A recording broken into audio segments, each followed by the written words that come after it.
Les îles du Québec ont chacune leur caractère unique.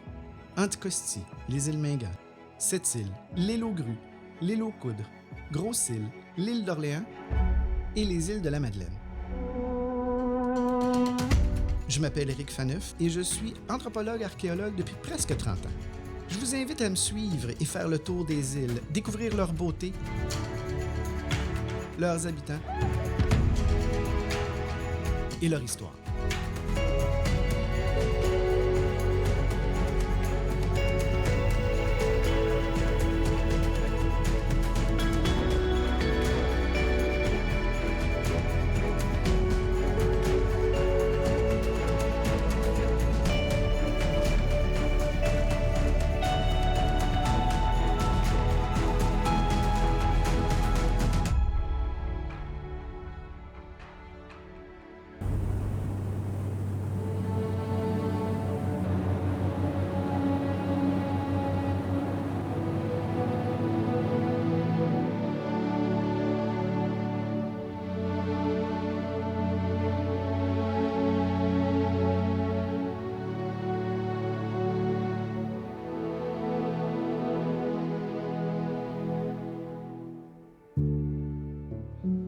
Alors, bienvenue à le Tour des îles.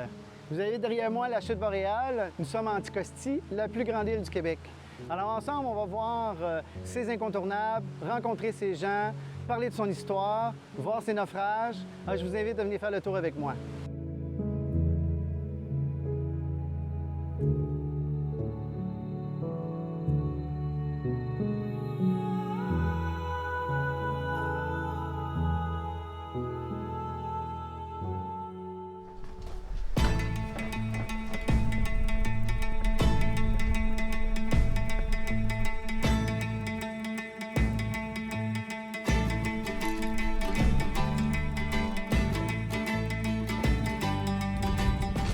Alors, bienvenue sur le site du Calou. C'est dans les derniers vestiges maritimes encore debout sur l'île d'Anticosti. On est sur la pointe ouest, juste à côté du phare. C'est un chalutier de bois qui a fait naufrage au mois de novembre 1982. C'est dans les rares vestiges encore debout sur l'île. Il reste le Wilcox qui malheureusement s'effrite d'année en année ou s'en va. Alors, c'est notre vestige de la Deuxième Guerre mondiale, 1954. C'est mon vétéran. Mais lui, c'est le plus bel exemple qu'on a autour de l'île, des tragédies maritimes, de l'île au naufrage, du cimetière du Saint-Laurent. Tous les termes viennent habiter l'île d'Anticosti pour toutes les tragédies maritimes. Autour de 400-450 naufrages recensés, mais il y en a probablement plus qu'on ne connaît pas.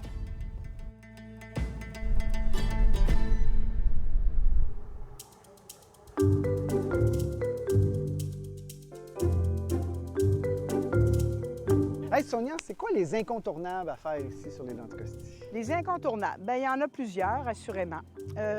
On est présentement dans le secteur ouest de l'île. On est à Port-Meunier. Déjà, bien sûr, tout le beau décor qu'on a devant nous, notre magnifique baie Gamache. On a bien sûr la pointe du château et ses sites, où était le fameux château Meunier, mais aussi le fameux sorcier d'Anticosti a été enterré. Il y a fort longtemps, bien sûr, on parle de 1854. Et secteur ouest, Baie-Saint-Clair, Pointe-Ouest, L'Anse-aux-Fraises, berceau de l'histoire d'Anticosti, je vous dirais. Bien avant, d'ailleurs, l'époque, la fameuse dite époque de Meunier, de 1895-1926. C'est là que s'est établi, bien sûr, les Anglais, provenant de Terre-Neuve, et aussi les Acadiens du Nouveau-Brunswick. Hey Sonia, ça me fascine. Comment ça, il y a autant de chevreuils sur l'île? On en voit partout. Ils sont arrivés, ces fameux beaux chevreuils-là, il y a déjà bon nombre d'années, 1896, 1897. C'est à la Baie-Saint-Clair, avec bien sûr Henri Meunier.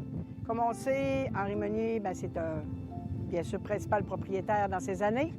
En passant, la famille Meunier sera propriétaire pendant 31 ans sur Anticosti, jusqu'en 1926.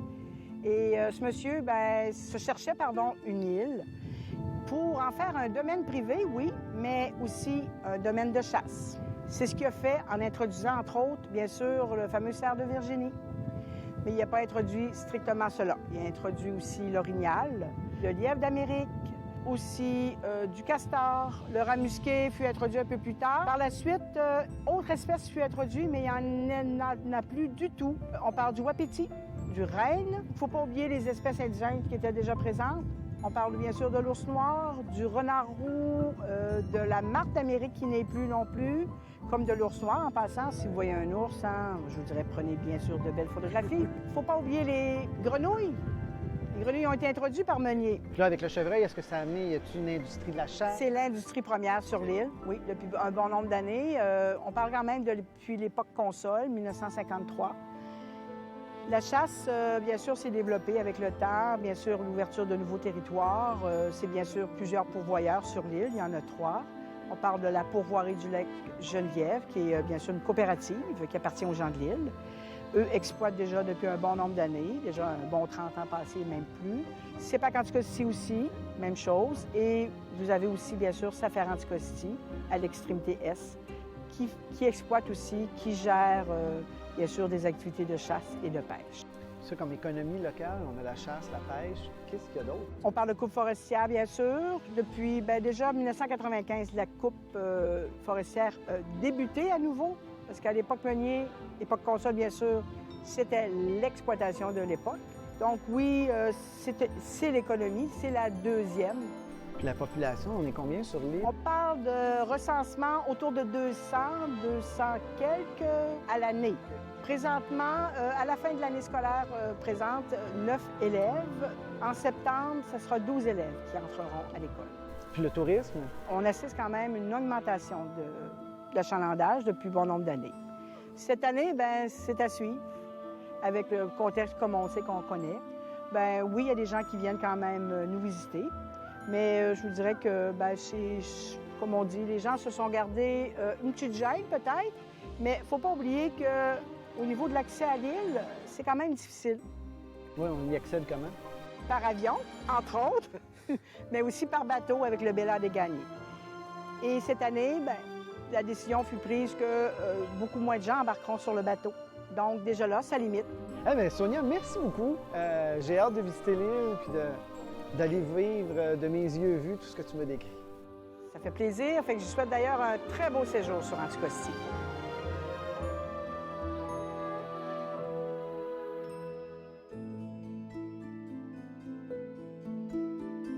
En 1967, des élus municipaux, dont le maire de cette île, sont en voyage officiel à Terre-Neuve et au retour sont pris dans une tempête, ne peuvent pas atterrir nulle part, ils essayent vers Saint-Pierre, finissent par manquer d'essence et en catastrophe viennent atterrir sur la route forestière ici sur Anticosti, croisent un camion de bois. L'avion fait un 180 sur lui-même pour éviter le camion et une fin heureuse, tout le monde s'en sort indemne. Peu de temps après, on tasse l'avion puis on vient l'exposer ici pour les gens, pour que tout le monde puisse venir le voir. Fait que prochaine étape, grotte à la patate.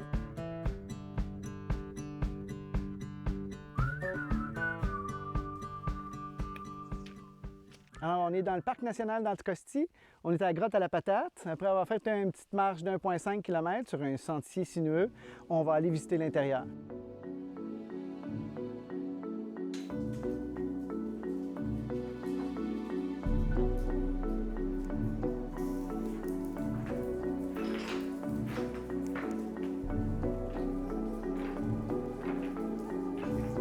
Ici, on a, au sol, on est couvert des pierres de schiste avec plein de fossiles. Puis on voit chacune des strates là, qui s'accumulent au fil des âges. On a quelques milliers, voire quelques millions d'années d'histoire ici sur les parois. Puis on voit qu'il y a des suites. On pourrait continuer, on n'est pas équipé pour, mais on pourrait continuer soit sous l'eau ou soit en spéléo. Mais c'est vraiment une expérience. Il ne faut pas être claustrophobe pour se rendre jusqu'ici.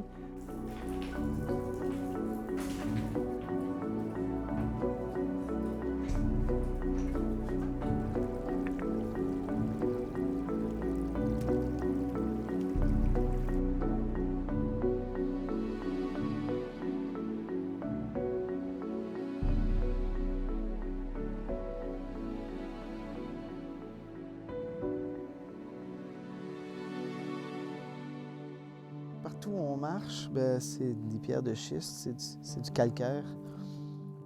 Calcaire sédimentaire, c'est l'ancien fond de mer d'il y a 450 millions d'années.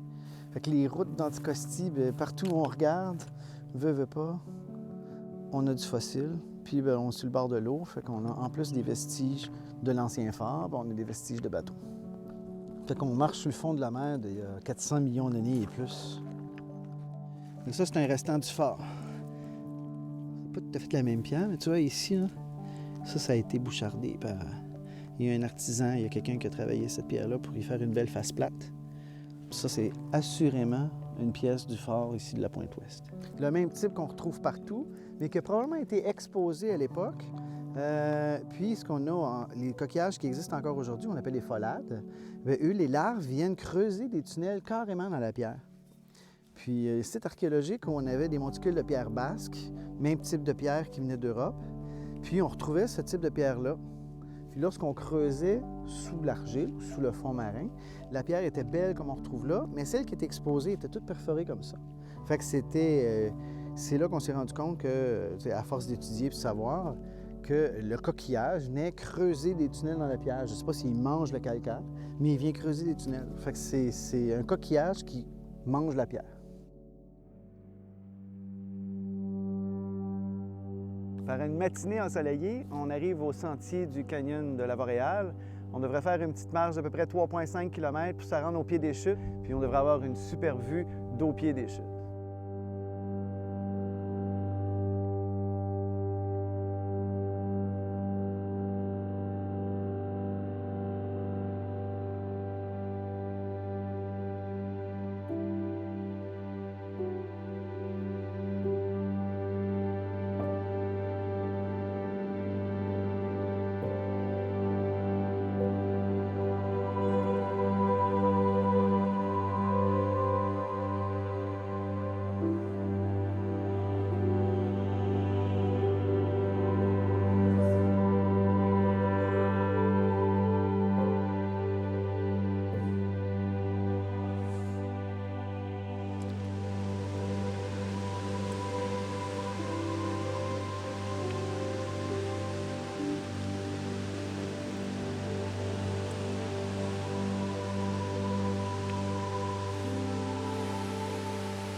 Derrière moi, on a la chute boréale, 76 mètres de hauteur, dans un cadre absolument fantastique.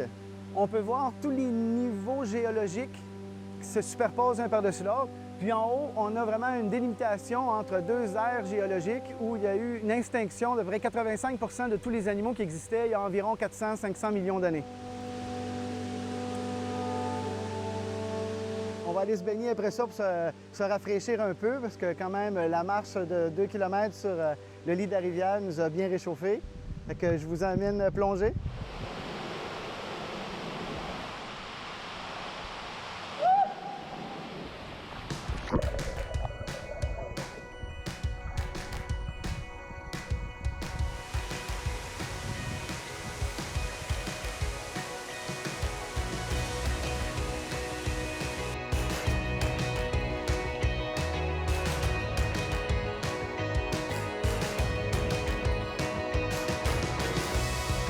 On vient d'arriver sur la pointe ouest de l'île, à notre maison, juste à temps pour voir le coucher de soleil. Ça va bien terminer la journée dans cette aventure. On a fait le tour de l'île.